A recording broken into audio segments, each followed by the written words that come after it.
हैरत होती है, हमारे बीच आज भी यही झगड़े हैं, हुजूर का विलादत मनाया जाना है कि नहीं, उनकी आमद के जश्न मनने हैं कि नहीं। भाई अगर कोई बंदा किसी बंदे को अगर मौत के मुंह से निकाल कर जिंदगी के दहाने पे लाके खड़ा कर दे तो उसकी नस्लें उसका एहसान मानती हैं, तो फिर उस नबी का एहसान नहीं मानना चाहिए जिसने जहन्नम से उठा करके हमें जन्नत के दरवाजे पे लाके खड़ा किया। अगर किसी रोटी खिलाने वाले का एहसान माना जाएगा तो फिर जिसके खैरात से कायनात पल रही है उसका एहसान क्यों नहीं माना जाएगा। सिर्फ मैं एक बात कहूं, कुछ दिन पहले अभी टीचर डे मनाया गया कि नहीं टीचर डे। टीचर डे में क्या हुआ, असातिज़ा को तलबा ने कलम दिए, गिफ्ट दिए, तरह तरह की चीजें अपने अपने असातिज़ा को बच्चों ने दी, और फिर उसमें काफी तबसरा भी चलता रहा क्या टीचर डे मनाना चाहिए या नहीं। मैं सिर्फ इतना कहना चाहता हूं, अगर टीचर डे मना सकते हो तो फिर मनाने वालों से एक सवाल, क्यों मनाया जाता है। कहा कि इस दिन हम असातिज़ा का शुक्रिया अदा करते हैं, उन्हें तोहफे पेश किए जाते हैं, क्यों कि उन्होंने हमें इल्म दे करके हमारी जिंदगी को संवारा। तो मेरा सिर्फ इतना कहना है, अगर टीचर डे मनाना है तो शौक से मनाओ, लेकिन उससे पहले उस नबी का जन्मदिन मनाओ जिसने इकरा कह करके कायनात को तालीम का सबक दिया। इसलिए सबसे पहले दिन मेरे मुस्तफा का मनाया जाना चाहिए। मदर डे भी मनाया जाता है, फादर डे भी मनाया जाता है। हैरत होती है वो लोग जो नबी के जन्मदिन को नाजायज कहते हैं, वो मदर डे भी मनाते हैं, फादर डे भी मनाते हैं, फिर हुजूर का दिन क्यों नहीं मनाते। जबकि हुजूर की वो जात है जिसने आकर के ये सबक दिया था, अल जन्नतु तहता अक़दामि उम्महातिकुम, जन्नत तुम्हारी माओं के कदमों के नीचे। जिसने माओं का एहतराम सिखाया उस नबी का जन्मदिन माँ से पहले मनाया जाना चाहिए। और हमें नहीं, पूरी कायनात के अंदर हुजूर की आमद का जश्न मनाना, पूरी कायनात के अंदर। और अल्लाह ने महबूब के लिए ऐसे घर का इंतखाब किया जो सारे घरानों में अफजल था, ऐसी माँ का इंतखाब किया जो सारी माओं में निराली थी, ऐसे बाप का इंतखाब किया जो बाप सारे बापों में जुदा था। खुदा की कसम, एक यूसुफ को मिस्र का यूसुफ कहा जाता है, एक यूसुफ को मक्के का यूसुफ कहा जाता है। अल्लाह अकबर, जिनको मक्के का यूसुफ कहा जाता है उनका नाम हजरत अब्दुल्ला, उनका नाम हजरत अब्दुल्ला है। इतने हसीन थे हजरत अब्दुल्ला कि लोग आपकी राहों में दीदार के लिए खड़े रहते थे। आज आदमी क्या क्या डिजाइन कराते हैं, दुकानों में जाने के बाद 8-8 घंटे मुंह की पट्टी बंदी रहती है, तब जाकर सूरत किसी को दिखाने के लायक होती है। कुर्बान जाओ हजरत अब्दुल्ला के चेहरे पर कि जिस गली से गुजरते थे लोग हसरत से देखा करते थे, हसरत से लोग देखा करते थे, औरतें पर्दे से झांका करती थी, ये कौन है, ये कौन हसीन जा रहा है। इतने हुस्न से नवाजा था मेरे रब ने हजरत अब्दुल्ला को। अब जब हजरत अब्दुल्ला का सैयद आमिना से निकाह हुआ, आमने सामने तशरीफ फरमाए, बहुत गौर से मेरी बात सुनिएगा। निकाह होकर के हजरत आमिना हजरत अब्दुल्ला के घर में आ गया। इधर हजरत आमिना बैठी हैं, इधर हजरत अब्दुल्ला बैठे। अब दोनों के जुमले सुनिए। हजरत आमिना कहती हैं, अब्दुल्ला अल्लाह का शुक्र है जिसने मुझे आप जैसा खूबसूरत और खूबसूरत शोहर अता किया। ये किसने कहा? हजरत आमिना ने। रब का शुक्र है जिसने मुझे आप जैसा खूबसूरत और खूबसूरत शोहर अता फरमाया। तो हजरत अब्दुल्ला क्या कहते हैं? हजरत अब्दुल्ला कहते हैं, नहीं आमिना, तुझसे ज्यादा नसीब वाला तो मैं हूँ, क्योंकि रब ने मुझे सबसे बेहतर खूबसूरत और खूबसूरत बीवी अता फरमाई। आज गौर करने की बात ये है, हर घर में तलाक हो रही है, लगभग आलम ये है कि झगड़े तो 100% घरों में है। किसी के कान पर उतर जाती है, किसी के कंधे से उतर जाती है, उतरती हर घर से। हालात देखिए कि अब जब आम मियां बीवी आमने सामने बैठते तो फिर तलाक से पहले नौबत नहीं आती। ऐसे झगड़े बढ़ जाते हैं कि बीवी अपने घर बैठ जाती है और शौहर अपने घर। फिर बीच के लोग समझौते के नाम पे कहते हैं चलो फिर फैसला ही कर लिया जाए। एक गुजारिश मेरी आपसे, खुदा के वास्ते, अगर आपकी बीवी के अंदर कोई कमी भी हो, तो आप उसको नजरअंदाज कीजिए। कभी भी बराबरी मत करना। ये कभी मत कहिएगा कि तेरी औकात क्या है, तू कौन है, तेरी हैसियत क्या है। एक दूसरे की तारीफ करें, इससे घर चलते। हमारे घरों के हालात बिगड़ने लगे, उसकी वजह यह है कि इसके सबसे बड़े जिम्मेदार हैं सबसे पहले ये निकाह कराने वाले लोग, जो शादी के बीच में बिचौलिए कहलाते हैं। बिचौलिए इधर क्या बोलते हैं? बिचौलिए बोलते हैं। बिचौलिया जो 500 रुपए और एक जोड़े के खातिर किसी के भी घर में आग लगा देते हैं। ये रिश्ते कराना बड़ी अच्छी बात है, ये सवाब का काम है, लेकिन खुदारा इसमें झूठ ना बोले। झूठ बोल के किसी के घर को बर्बाद ना करें। होता क्या जब रिश्ते की बात आती है ना, लड़की वाले की तरफ पहले जाता है ये बिचौलिया, कहता अभी देख के आ रहा हूं, अभी लड़के के लिए ना मुंबई से 80,000 डाले अपने अब्बा के खाते में, 80,000 डाले अभी। और रिश्ता होते होते पता चलता है, जब इधर 80,000 की खबर है तो लड़की वाला भी कह देता है यार जब इतनी अच्छी कमाई है ना तो फिर ऐसा करो 5 लाख हमसे ले लो, 10 लाख में ये रिश्ता करा दो। इस तरह से फिर रिश्ते कराए जाते हैं। जब निकाह होकर वापस आता है तो पता चलता है कि इसकी कमाई 15,000 रुपए महीना। जब 15,000 रुपए महीना की बात होती है तो फिर झगड़े। लड़की वाले कहते तुमने झूठ बोला था कि तुम्हारा बेटा 80,000 कमा रहा है, तो कहते तूने भी तो झूठ बोला था 10 लाख देंगे, तूने भी तो 3 लाख दिए। फिर यहां से आपस में रिश्तों में इख्तिलाफात पैदा होते हैं, और जब ये इख्तिलाफात आगे बढ़ते हैं तो फिर ये इतने बढ़ जाया करते हैं कि नौबत तलाक पर आ जाया करती है। जिंदगी ऐसे न गुजारो कि घरों में झगड़े पैदा हो। अल्लाह ने तुम्हारे हिस्से में जिसको मुकर्रर किया है उसके साथ जिंदगी सुकून के साथ गुजारो। हजरत अब्दुल्लाह की जिंदगी देखो, सैयदा आमिना की जिंदगी देखो। कहती है आमिना, कहती है अब्दुल्लाह मैं बड़े नसीबों वाली हूँ, खुदा ने तेरे जैसा जवान मेरे मुकद्दर में लिखा है। हजरत अब्दुल्लाह कहते हैं आमिना मैं तुझसे ज्यादा नसीबों वाला हूँ, मुझे तेरे जैसी शरीक हयात रब ने अता की है। अल्लाह अकबर। अभी कुछ माह गुजरे थे कि जिंदगी हंसी खुशी गुजर रही थी, चंद माह गुजरे थे। एक दिन हजरत अब्दुल्लाह हजरत अब्दुल मुत्तलिब के पास आते हैं, कहते बाबा जान मैं भी परदेश जाना चाहता हूँ, मैं भी कुछ कमाना चाहता हूँ, आने वाला दौर ऐसा होगा मेरे घर में बच्चा होगा, उसकी भी ख्वाहिशें जरूरतें होंगी, इसलिए मैं परदेश जाना चाहता हूँ। जैसे इतनी बात हजरत अब्दुल्लाह ने कही है, वालिद ने कहा बेटे मेरी तरफ से तो इजाजत है, अपनी बीवी हजरत आमिना से इजाजत ले लो। जैसे हजरत अब्दुल्लाह सैयदा आमिना के पास आए हैं, कहते आमिना कहा जी का परदेश जाने की इजाजत दो, मैं कुछ कमाने जाना चाहता हूँ, मैं बिजनेस के लिए जा रहा हूँ, तिजारत के लिए जा रहा हूँ। हजरत आमिना ने इतना सुना आंख में आंसू आ गए, कहने लगे मेरे सरताज अभी जिंदगी के कितने लम्हे साथ गुजरे थे, अभी कितने दिन गुजरे हैं, अभी तो दिलों की हसरतें मुकम्मल लगी हुई है। अब्दुल्लाह भी मैंने जी भर के देखा नहीं है, इतनी जल्दी जुदाई की बातें कर रहे हो, कामिना जल्दी इजाजत है, मैं फिर वापस आऊंगा, वादा करता हूँ तेरे हाथ की पकी रोटी भी खाएंगे, तेरे साथ बैठ करके मोहब्बत भरे लम्हे भी बिताएंगे। अल्लाह अकबर। हजरत आमिना ने हजरत अब्दुल्लाह को इजाजत देती है। जैसे हजरत अब्दुल्लाह परदेश जा रहे हैं, जहाँ तक हजरत अब्दुल्लाह नजर आए हैं, सैयदा ने खड़े होकर के अपने सरताज को जाते हुए देखा है। अल्लाह अकबर। कुछ दिन बीत जाते हैं, कुछ वक्त गुजर जाता है, इधर हजरत आमिना हजरत अब्दुल्लाह की वापसी के इंतजार में है। जब वो वक्त करीब आया जिस वक्त में हजरत अब्दुल्लाह को पलट करके आना था, हजरत आमिना इंतजार कर रही है, वो दिन आने वाला था। आप कहते हैं बाबा कहा जी का मेरे अब्दुल्लाह का पता नहीं चला है, चाहिए किसी से पूछो तो सही मेरे अब्दुल्लाह अभी तक आए क्यों नहीं है।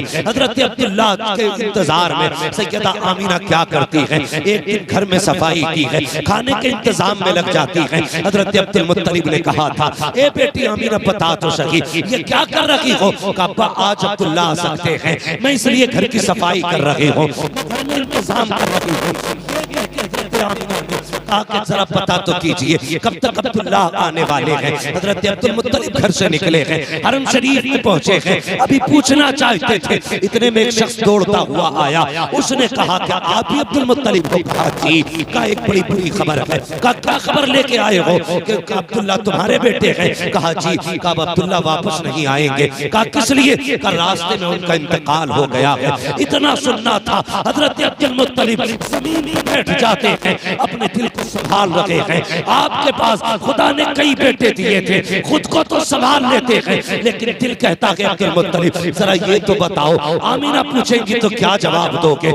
ये सोच करके आप जब कदम घर की तरफ बढ़ाते हैं, हर कदम उठता हुआ ऐसा लग रहा था जैसे कोई जमीन को फैला रहा हो, कदमों को किसी ने पकड़ लिया हो। अब घर की तरफ बढ़ रहे हैं, हिम्मत जवाब दे गई है, अपने दरवाजे पर आए हैं। जैसी आने की आहट महसूस हुई है, सैयदा आमीना दरवाजे पे आ जाती है। आने के बाद कहती हैं अब्बा बताओ तो सही, मेरे अब्दुल्ला का पता चला कि नहीं? अल्लाह अकबर। हजरत अब्दुल मुत्तलिब की सुर्ख आंखें देखी हैं, भीग जाती है हजरत अब्दुल मुत्तलिब की आंखें। कहती है ए आमीना, ए बेटी, अब किसी का इंतजार मत करना। जिस अब्दुल्ला के इंतजार में तू शाम शाम जागती है, दिन भर रात तकती रहती है, अब वो अब्दुल्ला नहीं आने वाला है। इतना सुनना था। सैयदा जमीन पर बैठ जाती है, अपने शिकम पे हाथ रखा है, कहती है मेरे परवरदिगार, मेरे शिकम में जो बच्चा है अभी इसने बाप का चेहरा नहीं देखा, अभी इसने बाप को नहीं देखा, इसके दुनिया में आने से पहले बाप का साया ले लिया गया।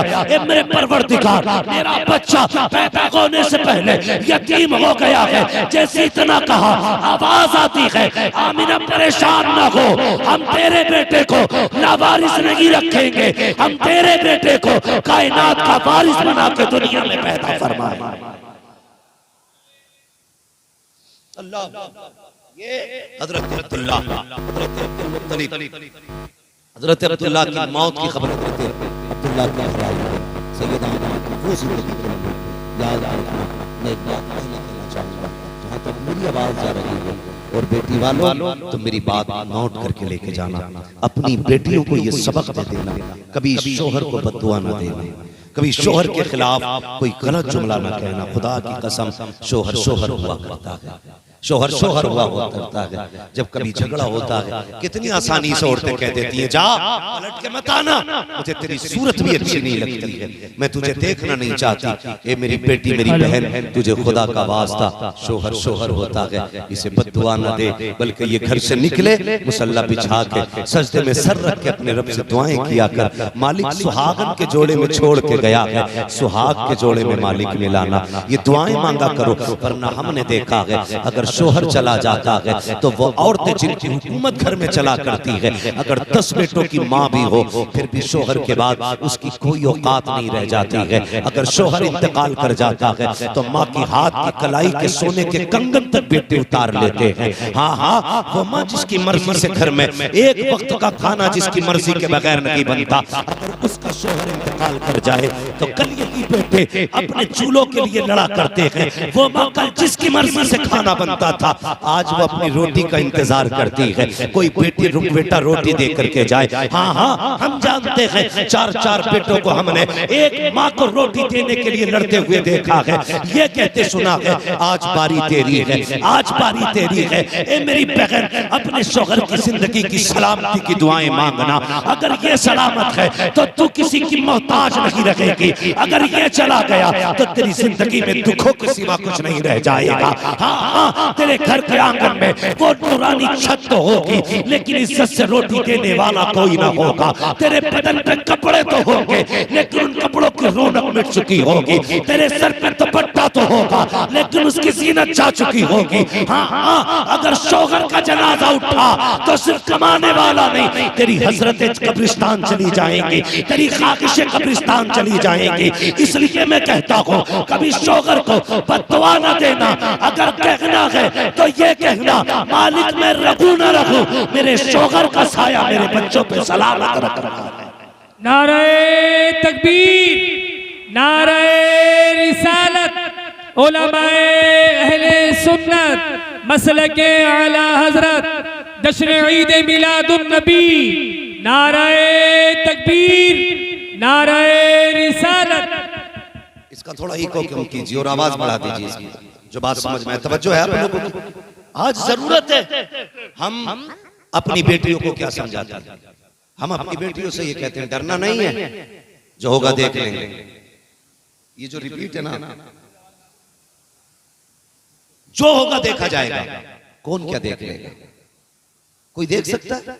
बड़े बड़े नवाबों से बेटियां नहीं पली, तुम पालोगे? कई बार मां ये कह देती है डरना मत, 18 साल हम नहीं पाला है तुझे। 18 साल पालना आसान है, निकाह के बाद बेटी को घर पे रखना बड़ा मुश्किल काम। ये चढ़ावे मत देना और बेटियों को समझा देना तेरा शोहर ही तेरी दुनिया है और तेरा शोहर ही तेरी आखिरत है। क्या पता जिनके घरों से शोहर चले जाते हैं उनकी जिंदगी कैसी हो जाती है। हाँ, हम उस समाज के बीच रह रहे हैं, अगर शोहर इंतकाल कर जाए तो उस वक्त तक बच्चों को रोटी कोई नहीं देता जब तक उनसे नौकरों की तरह काम नहीं ले लिया जाता। ये जालिम समाज है, सबकी बात नहीं करता, लेकिन हकीकत है। जाओ माशरे को जाके देखो, किस घर में लड़ाई नहीं। शोहर घर से निकलता है, बीवी किचन में खड़े खड़े कहती है जा तेरी सूरत देखने का बारा नहीं, मर जाना किसी गाड़ी से दबके। तुझे शर्म आनी चाहिए। अगर ये सफेद कफन में लिपट के आया ना, कोई तुझे इज्जत से दो रोटी देने वाला नसीब नहीं होगा। कोई इज्जत से दो रोटी देने वाला नसीब नहीं होगा। तुझे क्या पता ये शोहर क्या है? हाँ, अगर पागल भी हो ना शोहर, तो औरत के लिए एक सायादार दरख्त होता है। दीवाना हो शोहर, फिर भी औरत के लिए एक पहाड़ होता है, एक दीवार है औरत के इज्जत के बीच में शोहर। और हम जा देखा जाएगा, उठा के पटक देंगे, जेल करा देंगे। अभी जेल में कुछ अहबाब ने बताया ऐसे ऐसे बूढ़े लोग मिले कि जिनसे कोई मिलाई करने तक जेल नहीं आया। मुफ्ती साहब क़िबला ऐसा मासूर शख्स एक था बूढ़ा कि जो बेल चेयर पे बैठा हुआ था, बेल चेयर पे जेल के अंदर, उससे पूछा गया कि चाचा इस उम्र में आप यहाँ कैसे आ गए? कहने लगे बहू ने एक मुकदमा किया था। बहुत गौर से मेरी बात सुनिए। कहने लगे बहू ने मुकदमा किया, जिसकी सफेद दाढ़ी है उसको तुमने दहेज प्रथा के केस में लाके जेल के अंदर डाल दिया। जिसके बाल सफेद हो गए हैं उस पे तुमने 76 के मुकदमे लगा करके उसे जिल्लत की जिंदगी जीने पे मजबूर किया। ए हव्वा की बेटी, मेरा इतना सवाल है, मुझे इतना बता दे, क्या तुझे मौत नहीं आनी है? क्या तुझे मर के रब को मुंह नहीं दिखाना है? ये झूठे मुकदमे, ये 420 के केस ना करो।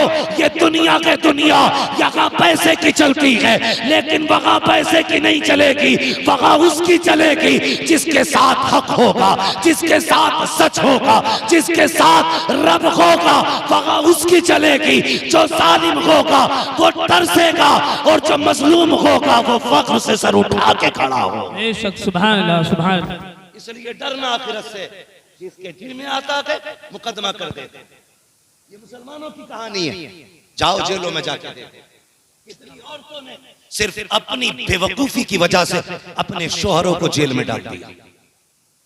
उनके बच्चे बाप के होते हुए यतीमों की तरह जिंदगी गुजार।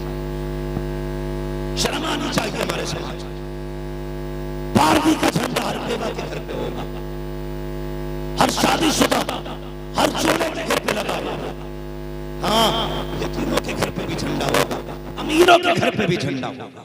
लेकिन मुझे जरा ये बताना, ये झंडा लगाने वाले ये फैसला करेंगे पहले कि जो हमारे अंदर कमियां थी उन कमियों को पहले दूर करेंगे, बाद में मुस्तफा के नाम का झंडा लगेगा। बेशक, ये कब होगा बताइए?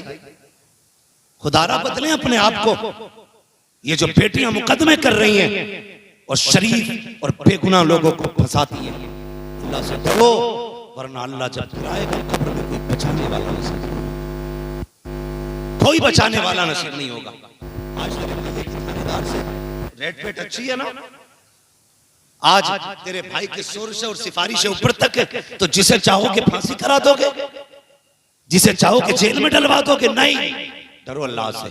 एक दिन ऐसा आएगा कि उस दिन कोई नहीं होगा बचाने वाला, फिर अल्लाह आवाज देगा, बुला अपने हिमायतियों को, बुलाओ उनको जो पैसों पे दम भरते थे, बुलाओ उनको जिनके मामलात थाने कचहरियों में ज्यादा थे। फिर कोई नहीं आने वाला, कोई नहीं आने वाला। खुदा रा बेटियों को यही सबक पढ़ाइए, यही सबक पढ़ाइए कि तेरा शोहर तेरी खुशियों का सबसे बड़ा जिम्मेदार है। अपने शोहर की जिंदगी की दुआएं मांगना, ये बताया करो अपनी बेटियों को, अपने शोहर की जिंदगी के लिए दुआएं मांगना। आज ना लगता नहीं है, जिन औरतों के शोहर इंतकाल कर जाते हैं, सब कुछ होते हुए भी वो जिंदा लाश बन के रहा करती है, जिंदा लाश। बड़ा मुश्किल होता है जीना, बहुत मुश्किल होता है। और फिर देखो तो सही, सैयदा आमीना, अल्लाह अकबर, हजरत अब्दुल्ला, चांद जैसा शौहर, किसी का काला कलोटा मर जाए, वो औरत बेहोश हो जाती है जिसका चांद जैसा शौहर चला गया। हाँ, कम से कम कुछ लोगों को ये तो सब्र होता है, हमने जनाजा देख लिया, ये तो सब्र होता है कि हमने हाथों से मिट्टी दी है। हमारे यहाँ पे अगर किसी का इंतकाल दुबई में हो जाता है तो हम 2 लाख रुपए लगा करके दुबई से जनाजा मंगवाते हैं, ताकि आखिरी बार अपने बच्चों का, अपने शौहर का, अपने बेटे का, अपने बाप का दीदार कर सके। हम लाखों रुपए लगा करके इसलिए जनाजे मंगवाते हैं, आखिरी बार देख सकें। लेकिन आमीना का मुकद्दर देखो, आमीना का तो नसीब ऐसा है आखिरी बार अपने शौहर का जनाजा तक न देख सके। कितनी मुश्किल जिंदगी थी। अल्लाह अकबर, ऐसे माहौल में सैयदा आमीना ने खुद को संभाला, संभाला। अल्लाह अकबर। हजरत आमीना सुबह भी रोती हैं, शाम भी रोती हैं। हजरत अब्दुल मुत्तलिब से देख रोना ना देखा गया। काबे में गए, गिलाफ पकड़ के रोए, कहने लगे मालिक मेरे सहारे के लिए तो इतने बेटे दिए हैं, कम से कम आमीना को एक ऐसा बच्चा दे जो आमीना का सहारा बन जाए। आवाज आई, अब्दुल मुत्तलिब जा, अब परेशान ना हो, तू सिर्फ आमीना के सहारे की बात कर रहा है, हमने तो कायनात का सहारा आमीना की गोद में देने का फैसला किया। हमने तो ये फैसला किया है आमीना को सारी कायनात का सहारा देंगे। अल्लाह अकबर। सैयदा आमीना के दिन गुजरते रहे। एक दिन ना हज़रत अब्दुल मुत्तलिब सुने वो लोग जब मिलाद कहते, मिलाद है क्या? डांस है, तमाशा है। मिलाद मुस्तफा के औसाफ, आक़ा करीम के सिफात व कमालात, हाँ उनके हुस्न की बातें, उनके जिस्म की बातें, उनके तज़किरे, यही मिलाद है, यही मिलाद है ना? बोलो, यही मिलाद है ना? हुजूर की बातों ही को तो मिलाद कहा जाता है। या कोई यहां बैठ के गाली देता है? नहीं देता ना। तो मैं तो एक बात कहता हूं ना, आला हजरत ने क्या गलत कहा? आप फरमाते हैं और तुम पर मेरे आका की इनायत न सही, नजदियों कलमा पढ़ाने का भी एहसान गया। और कुछ नहीं समझ रहे, कम से कम इतनी समझ लो हुजूर ने कलमा पढ़ाया है। इसी बहाने कर हुजूर क़यामत की खुशियां मना लिया करो कि हुजूर ने दीन दिया क्या हमें, यही सोच कर जश्न मना लिया करो। हजरत अब्दुल मुत्तलिब काबे में तवाफ कर रहे हैं, तवाफ करते करते उसी बीच में ना किसी ने आके कहा, अब्दुल मुत्तलिब बड़ी गैरत की बात है। कहा क्या? सरदारों मक्के के। कहा फिर? कहा कि सारे लोग आपसे डरते हैं, लेकिन एक बात बड़ी जुर्रत से हम कह रहे हैं आपसे। आपने फरमाया कहो ना क्या बात है? कहने लगे बात यह है कि वो जो तुम्हारे घर की बहू है ना आमीना, वो बेवा है। कहा जी। कहा अगर बेवा है तो फिर ये बताइए, अरब का दस्तूर तो ये है औरतें खुशबू नहीं लगाती हैं। कहा हाँ। कहा फिर तुम्हारे घर की बहू आमीना खुशबू क्यों लगाया करती है? इतना सुना हज़रत अब्दुल मुत्तलिब की गर्दन झुक गई। जानते हो बड़ा वकार था आपकी नजरों में, इतना वकार था कि अबरहा जैसा आंखों में आंखें डाल के बात करते हुए घबरा रहा था। ये जुर्रत थी आपके अंदर। मगर आपसे एक शख्स कहता कि आपके घर की बहू खुशबू लगा रही है, और दस्तूर यह है अगर किसी का शौहर इंतकाल कर जाए 1 साल तक औरत को खुशबू नहीं लगानी है। अपने घर की बहू को नहीं संभाल सकते? इतना सुना गर्दन झुक गई। चेहरे पे ना हया की वजह से जर्दी आ गई, वो घर आ गई। आपकी बीवी का नाम भी, नबी की दादी का नाम भी फातिमा है। आपकी बीवी ने कहा मेरे सरताज खैर तो है? कहा कि आज लोगों ने ऐसी बात कह दी कि मेरी भी शर्म से गर्दन झुक गई। कहा क्या? कहा जरा जाइए तो आमीना से बात कीजिए। कहा क्या हुआ? कहा सुना है आमीना कोई खुशबू लगाया करती है, आमीना कोई खुशबू लगाती है। कहा किसने कहा? कि मक्के में सारे लोग बातें कर रहे हैं। कहा ये कौन कह रहा है? का मक्के के लोगों ने कहा, उनसे किसने कहा कि मक्के की औरतों ने कहा है। का क्या कहा है? क्या आमिना ऐसी खुशबू लगाती है जो खुशबू मक्के के किसी बाजार में नहीं मिलती है, किसी मार्केट में नहीं मिलती है, ऐसी खुशबू आमिना लगाया करती है। आप कहते हैं नहीं मेरे सरताज, अल्लाह अकबर, आप आइए। कहते मैं नहीं जाऊंगा, खुद जाके बात करो। जैसे ही आप अंदर गई हैं, अल्लाह अकबर, हजरत आमिना ने देखा हमारी सास आ रही है, उठ के अदब से खड़ी हो जाती है। देखो तो सही, नबी की अम्मी है, सास को देखा अदब से उठ के खड़ी हो जाती है। आज की बेगैरत बहुएं ससुर को देख के नहीं खड़ी होती है, सर पे दुपट्टा तक नहीं रखती है, और ससुर भी इतने बेगैरत होते हैं, कहते हैं कि ये बहू नहीं, ये मेरी फ्रेंड लगती है, ये तो मेरी दोस्त है। गैरत आनी चाहिए। जो गया एक बेटी की तरफ से बाप के दिल में होती है, वही एक ससुर के दिल में बहू की मोहब्बत और उसकी हया होनी चाहिए। उसे सगेली न के, दोस्त न के, अगर कह सकता है तो अपनी बेटी कह के उसे आवाज दिया। हमारा मुआशरा बेगैरत होता जा रहा है, तरक्की कर रहे हैं हम लोग। हाँ, बाप की चारपाई पे बहू बैठी है, शर्म आनी चाहिए। यह अदब के खिलाफ है। नबी की अम्मी अपनी जगह से उठ के खड़ी हो गई, ससुर नहीं सास आ रही, हया से सिमटी। कहती आमीना, जी अम्मी। का बेटी तुम्हारे बाप बाहर से आए हैं और एक शिकायत है, सुना है तुम्हें अब्दुल्ला का सोग नहीं मना रही हो तुम। कहा क्यों? का मक्के की औरतें कह रही हैं कि आमिना खुशबू लगाया करती है। बस फिर क्या था? अल्लाह अकबर, आप रोई। आपने ना यूं करके एक मिट्टी, दीवार की मिट्टी छुटाई, हजरत आमिना के हाथ, फातिमा के हाथ पे रखी। कैसे सूंघी? कहा क्या? कहा कल इस पे हाथ रखा था, आज तक दीवार से खुशबू आ रही है। सुभान अल्लाह, सुभान अल्लाह। आज तक दीवार से खुशबू आ रही है। उसके बाद दुपट्टा दिया, कहा ये क्या है? कहा इससे पसीना पोंछती हूँ। कहा इतनी खुशबू है कि बार बार धोने से भी खुशबू नहीं जा रही है, बार बार धोने से भी खुशबू नहीं जा रही है। इतनी परेशान हो गई। अल्लाह अकबर। उसके बाद जब आप गई हैं, आप कहती हैं कि जाइए आप चल के बात कीजिए, मेरी हिम्मत नहीं हो रही है बाकी का सवाल करने की। हजरत अब्दुल मुत्तलिब आए हैं। आमिना कहा जी अब्बा। का बेटी एक बात तो बता, क्या तुझे अब्दुल्ला की जुदाई का गम नहीं है? का बाबा है ना, मुझसे पूछो। जिसने चंद दिनों के बाद अपना शोहर खो दिया हो, जिसकी जिंदगी का हम सफर बिछड़ गया हो, चंद कदम चल के जिसने साथ छोड़ दिया हो, उसकी जुदाई का गम मुझसे ज्यादा किसको हो सकता है? अल्लाह अकबर। का बेटी अगर गम है तो फिर बताइए खुशबू क्यों लगा रही है, ये इत्र क्यों लगा रही है? अल्लाह अकबर। सैयदा आमीना ने कहा था अब्बा मैंने कोई खुशबू नहीं लगाई है, कोई इत्र नहीं लगाया है। अगर इत्र नहीं लगाया है तो फिर बताइए मक्के में तेरी खुशबू की बातें क्यों हो रही हैं? तब हजरत आमीना ने कहा था अब्बा जी एक राज की बात है, एक दर्द है जो छुपा रखा है। का कौन सा राज? का अब्बा मैंने कोई खुशबू नहीं लगाई, इत्र नहीं लगाया है, बल्कि जब से आपके बेटे अब्दुल्ला की अमानत मेरे शिकम में आई है, मैं जिन गलियों से गुजरती हूँ वो गलियां भी खुशबू से महक जाया करती हैं। नारे तकबीर, नारे रिसालत, उलमाए अहले सुन्नत, जश्न ईद मिलादुन नबी।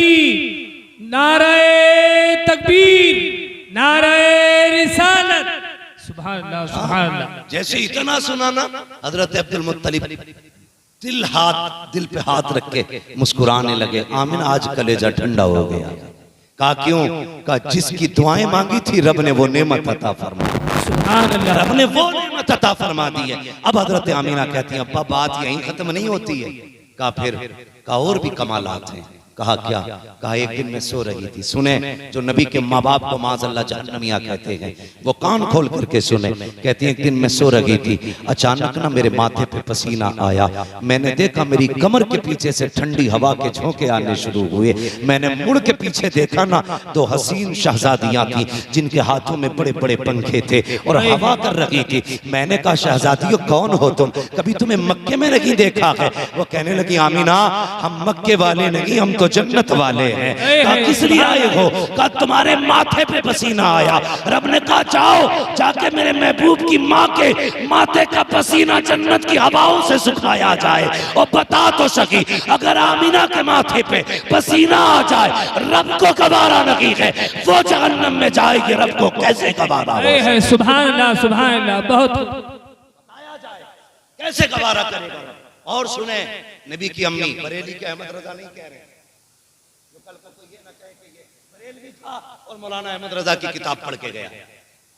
नबी की अम्मी सैयदा आमीना कहती हुजूर मेरे शिकम में आए, जैसे चौथा महीना लगा, कहने लगी मेरे ख्वाब में मुबारक सुभान अल्लाह मुबारकबादियां। आज भी सुन्नी क्या कहते हैं? सरकार की आमद अल्लाह आपके लहजे पे तुझे कुर्बान करे। ऐसा लग रहा है जैसे कि भूखे आके बैठे हुए हैं। बोल सकते तो बोले सरकार की आमद माशाल्लाह बोल सकते हैं। हाँ कलीम भाई अल्लाह आपको सलामत रखे। लगता है सबके बदले तो आप ही बोलते हैं। ठीक है जी, सरकार की आमद। ये पीछे वाले क्यों नहीं बोल रहे? क्या सारे बरेलवी है ना? सारे सुन्नी बैठे? जितने बैठे जरा हाथ उठाए। करवट में देखो किसका नहीं उठाए। जिसका नहीं उठे अल्लाह करे उसका हाथ मलकुल मौत उठा ले आके।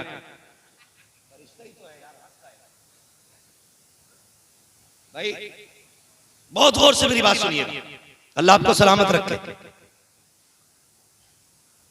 मुबारकबादियां आने लगी। अल्लाह अकबर। अगली बात सुनिएगा, फरमाती हैं अब्बा आपको क्या बताऊं, जब मैं रास्तों से गुजरती हूं ना तो जो दरख्त है ना ये सजदों में गिर जाया करते हैं। ये छोटी छोटी जो घास है ये भी बोलती है। हजरत अब्दुल मुत्तलिब देख रहे हैं, घास बोलती है?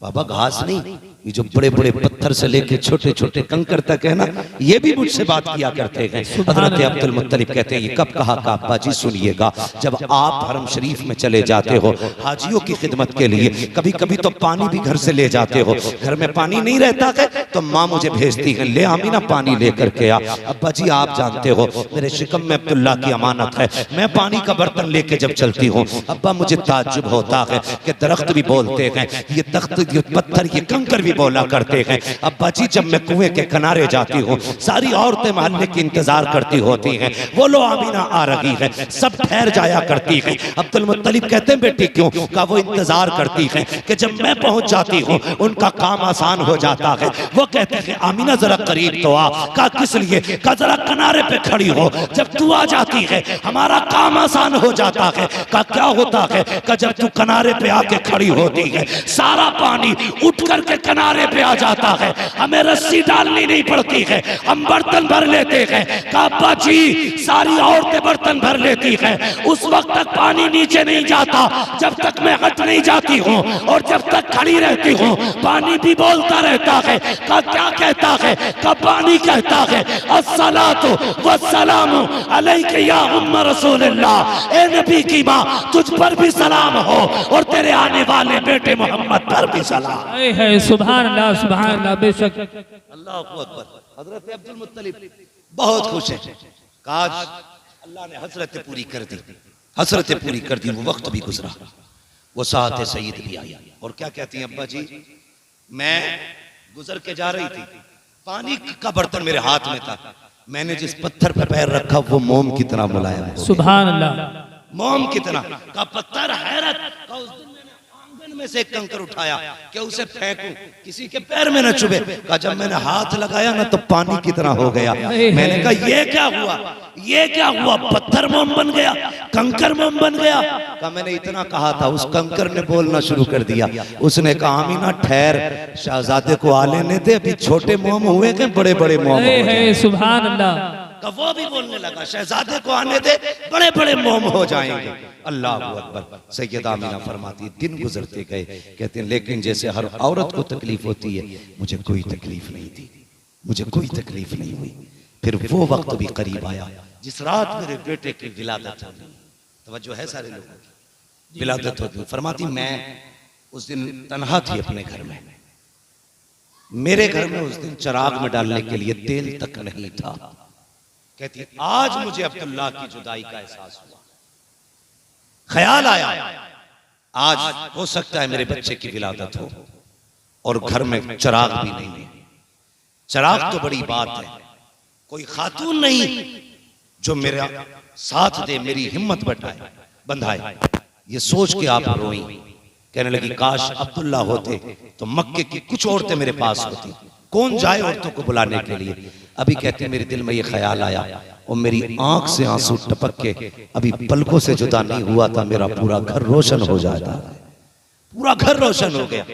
मैंने देखा मेरे घर में रोशनी अचानक, और मैंने देखा मेरे सरहाने कोई बड़ी हसीन और महजबी खातून खड़ी थी।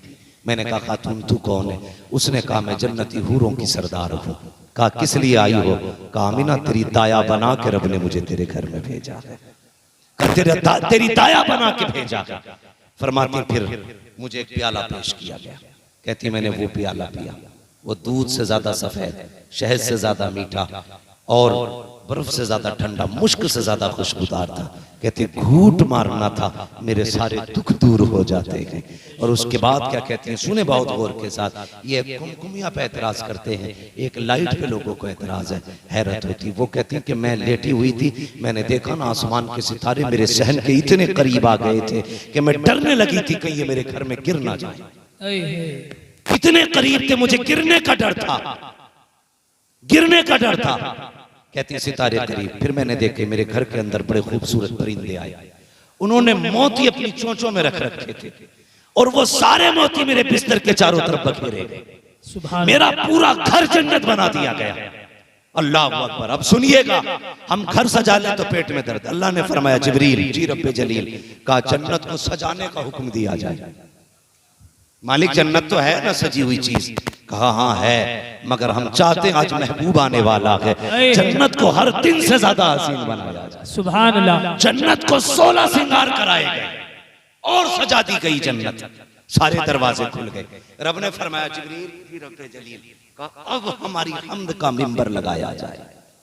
अल्लाह की हम्द का मिंबर लगा। हजरत मीकाईल ने हम्द का खुतबा इरशाद फरमाया, और जब हजरत मीकाईल ने खुतबा इरशाद फरमाया, जन्नत की हर शय वजद में घूम रही थी, वजद में झूम रही थी हर शय। हजरत जिब्रील अमीन को रब ने हुक्म दिया, जिब्रील जी रब्बे जलील का मीकाईल इसराफील इजराइल चारों फरिश्ते चलो और अपने साथ एक एक लाख फरिश्ता लेकर के आमीना के दरवाजे पे पहुंचो। मालिक किस लिए का महबूब आने वाला है, उसकी आमद का प्रोटोकॉल होना चाहिए, वेलकम इस्तकबाल होना है। चलो सब एक साथ इकट्ठे होकर के अल्लाह अकबर। चारों फरिश्तों को हुक्म दिया जा रहा है। हजरत जिब्रील ने 1 लाख फरिश्ते लिए, मीकाईल इसराफील ने लिए, हजरत इजराइल रुक जाते हैं, ये फरिश्ते आने लगे। हजरत इजराइल रुक गए। रब ने फरमाया इजराइल तुम क्यों नहीं जाते हो? अर्ज करते हैं मालिक मेरी ड्यूटी बड़ी सख्त है, तेरा फैसला तो ये है जब मौत का वक्त आना है तो मौत अपने वक्त से न 1 मिनट पहले आ सकती है न 1 मिनट बाद में आ सकती है। मेरी ड्यूटी इतनी सख्त है,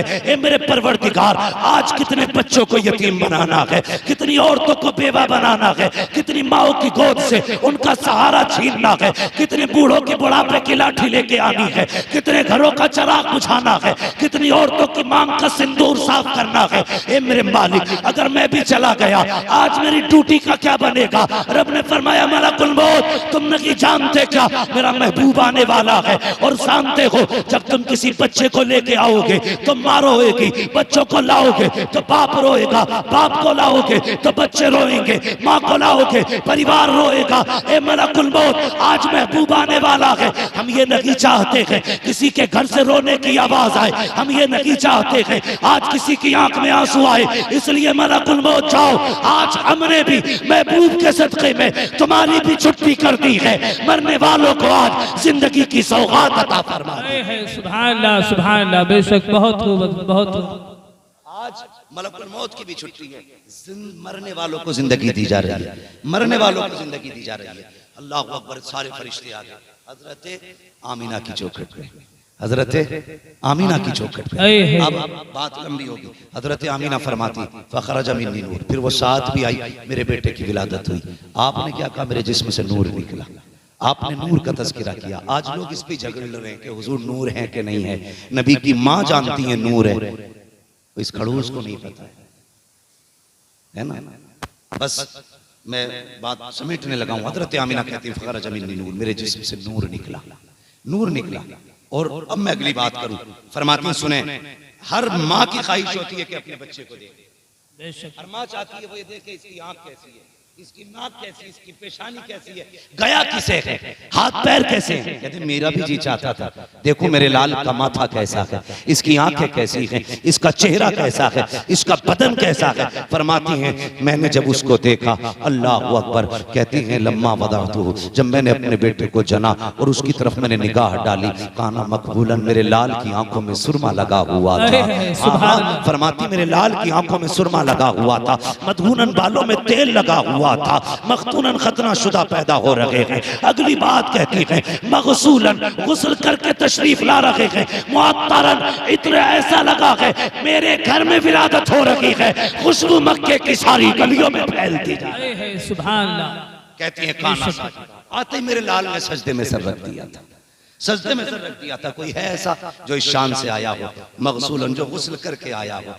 ओ यार कोई दूल्हा बनता है, किसी को बाप नहलाता, भाई नहलाता है, उस जगह तो बड़ा सही से नाई नहलाता है, खुद नहाने की जरूरत है, वो दूल्हा को नहलाता है और फिर उसके बाद बैठाया जाता है। सोचो तो सही, दूल्हा को दो लोग नहलाते हैं ताकि दूल्हा में कोई कमी ना रह जाए। रब ने अपना महबूब भेजा तो कितना सजा के भेजा, सुभान अल्लाह, कितना सजा के भेजा होगा। का महबूब सुरमा भी हम लगाएंगे, बालों में तेल भी हम डालेंगे, महबूब गुस्ल भी हम देंगे, आज दूल्हा हम बना के भेजेंगे। और जब दूल्हा बना के भेजा गया, कहती काना साजिदा, मेरे लाल ने सजदे में सर रख दिया है। अल्लाह अकबर। कहती हैं कि जैसे मेरा लाल आया, एक सब्ज रंग का कपड़ा आके मेरे लाल के सत्र पे पड़ गया। कहती मैंने अपने लाल का सत्र मैंने भी खुला हुआ नहीं देखा।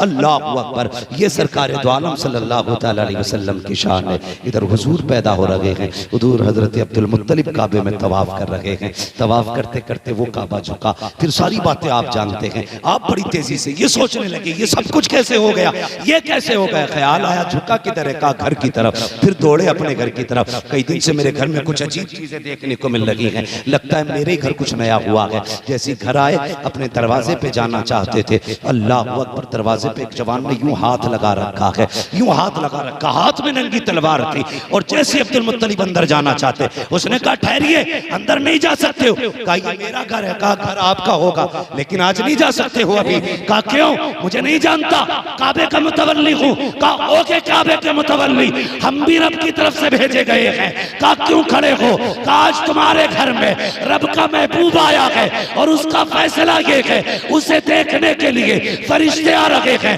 रब ये चाहता है पहले अर्श वाले देखेंगे, उसके बाद में उसका चेहरा फर्श वाले देखेंगे। नारे तकबीर, नारे रिसालत, उलमाए अहले सुन्नत, हजरत अल्लामा मौलाना मुफ्ती हम्मद रजा साहब क़िबला, नारे तकबीर, नारे रिसालत। समझ गए बात। पहले अर्श वाले देखेंगे, फिर उसके बाद फिर बोले उसके बाद फर्श वाले देखेंगे। जब इतना सुना तो दादा थे उछल गए खुशी। दादा से ज्यादा खुशी किसी को नहीं होती। कहने लगे अब जाकर बताऊंगा मक्के में, मेरे घर आके देखो कौन आया। जब गए तो बोलना चाहते थे, अल्लाह ने ताला लगा दिया, मुंह बंद। कुछ बदअकीदा देखो यहीं से दलील उठा के, मैं देखो वो जा रहे थे ऐलान करने के लिए, अल्लाह ने ताला लगा दिया। मैंने कहा हाँ बेशक, मुंह बंद किया, बोलने की ताकत ले ली गई, नहीं बोल सके, मुंह बंद कर दिया गया। वजह यह नहीं थी कि मिलाद का तज़किरा था, वजह यह थी, मुफस्सिरीन फरमाते हैं इसलिए बना किया गया था कि ये महबूब का मिलाद है, काफिरों की गलियों में नहीं होगा, मोमिनों की गलियों में किया। सुभान अल्लाह। इसलिए बंद किया गया कि इनकी आमद के ऐलान काफिरों की गलियों में नहीं, ईमान वालों की गलियों में लगाए जाएंगे, इसलिए लगे थे। अल्लाह अकबर, खुदा की कसम। फिर रब ने महबूब, अपना लाडला महबूब, अपना प्यारा महबूब हमें दिया, यह एहसान किया और ऐलान किया वमा अरसलनाका इल्ला रहमतल लिल आलमीन। और लोगों, ए महबूब, हमने आपको सारे जहान के लिए रहमत बना करके भेजा। हाँ, हुजूर को सारे जहान के लिए रहमत बना करके भेजा गया। लोगों ये समझो, हुजूर आए हैं तो बहारें आई हैं। हाँ, वरना माँ की कोई इज्जत नहीं करता, बाप की कोई कदर नहीं करता, बहन बेटी क्या है इससे किसी को मतलब नहीं था। हुजूर आए तो बेटियां घरों में मुस्कुरा रही हैं, हुजूर आए हैं तो माओं को अल्लाह ने हमें वकार समझाया है। हुजूर आए हैं तो बाप की इज्जत का पता लगा है। हर वो शख्स अब मिलाद मनाएगा जिसको खुदा ने बाप की दौलत दी है, या माँ की दौलत दी है, या बहन जैसी नेमतें अता की हैं, या बेटी जैसी रहमतें अता की हैं। जिसको भी रब ने ये रिश्ते दिए हैं उस पे लाजिम है वो किसी का झंडा लगाए ना लगाए, अपने घर पे मदीने वाले का झंडा जरूर लगाए। बेशक सुभान अल्लाह। लगाएंगे इंशाअल्लाह, बोलो लगाएंगे इंशाअल्लाह। लेकिन मेहरबानी एक करनी, घर की सफाई से ज्यादा, गली की सफाई से ज्यादा हमें दिलों की सफाई करनी। किसी के दिल में बुग़्ज़ है, कीना है, हसद है, पहले इसको साफ करना है। पहले दिल साफ कीजिए। हम गलियां साफ करते हैं कि हुजूर आएंगे, ये सोच के दिल साफ करो कि हुजूर आएंगे।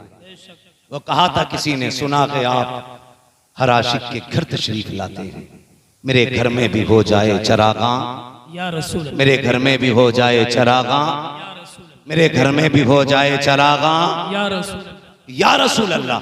हाँ, अपने दिलों को साफ कीजिए। अगर किसी से हसद है तो उसके हसद का आप अपने दिल से मैल निकालिए। मस्जिद में जाएं, दिल साफ करके लेके जाएं।